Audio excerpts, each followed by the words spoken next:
expression? Yeah, well, it's the toss or something. So, the tossing of a coin basically means, kind of you make a decision between two alternatives. In this instance, it's a situation where all outcomes or options are, equally possible or equally attractive or equally bad, actually unattractive as well. So, is that a thing in China? Do people use the coin toss to make decisions? Yeah, sometimes. Sometimes, yeah. Sometimes. Yeah. You have to decide which side represent what. Well, usually you'd agree which side is head or tails. Yeah, yeah. And then it's decided exactly what would happen. But 正面是去上海，反面是去西安。It's the same. Yeah, so it could be either one of those places. So, is this something for us? Yeah, indeed.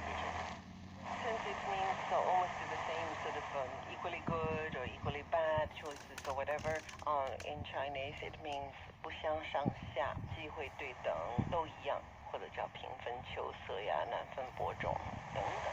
Example, a trip to Taiwan, South Korea, or Japan, they're all adjacent areas here. Okay. And it's a toss-up for me because the expenditure is almost the same. Even culture-wise, you don't have culture shock when you travel afar. So I want to listen to your preference. If I'm talking to Lincoln, we are traveling. 去台湾、去韩国还是去日本呢？对我来说都差不多，所以想听听你的偏好在哪里。Which place you want to go, right? The second, I guess for her, it's a toss-up between the two, to get married or to accept the job assignment in London. Wonder what choice she's going to make eventually. 我想对她说啊，结婚和去伦敦工作都是好事儿啊，不知道她最终会选哪个。我想对她来说啊，结婚和去伦敦工作都是好事儿，不知道她会选哪个。Sometimes you have to choose. Because if you want to get married, you have to stay in Beijing, maybe. But if you really want to go and have 2-year work experience in London, then you have to choose that one. So both are good things. Okay, that's a toss-up. And this is Language Cafe. I'm Manling. And I'm Lincoln. You are now tuned in to Language Cafe, where learning is fun, and fun is learning. Welcome to Language Cafe, where learning is fun and fun is learning. I'm Lincoln. I'm Manling.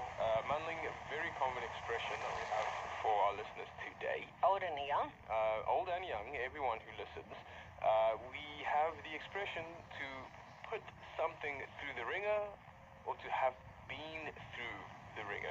You need to tell us what is a ringer. I need to explain what a ringer is. A ringer is, because it comes from the verb ring. W-R-I-N-G, not R-I-N-G. 脚. So we're talking about ring. To Yeah. ring something is to squeeze it very tightly. So if you can imagine that you have a t-shirt that's wet. A towel. Or a towel that's wet, it's perfect. But t-shirts also get wet occasionally. Yeah. And you twist it and you pull. Squeeze the water. Yeah, you pull with one hand in one direction and the other hand in the other direction, the opposite. That's ringing something. Yeah. Now, of course, there's many different, There's many different kind of expressions that come back to this. You talk about wringing someone's neck. You basically, if you wring someone's neck, you are, it's like a threat that your mum would say to you. No, just now I said 脚. You noticed that I said 脚. 脚 means ringing, huh? Okay, 拧毛巾是 one thing. We have a different words, characters. 拧 means to tower. But 脚, I was thinking about, can I call a means, pork meat, when you mince it, that meat shredder. Okay. Yeah. That is a ringer? Can I call that a ringer machine? Ringing machine? That is that's a grinder. That's a meat grinder. That's a grinder. That's a meat grinder. Yeah. Grinding and ringing very similar, but ring more kind of specifically you usually do with your hands. And what you also have is like a machine. Yeah. So you have like a machine where you can kind of, like a meat grinder, you can turn and it kind of it rings the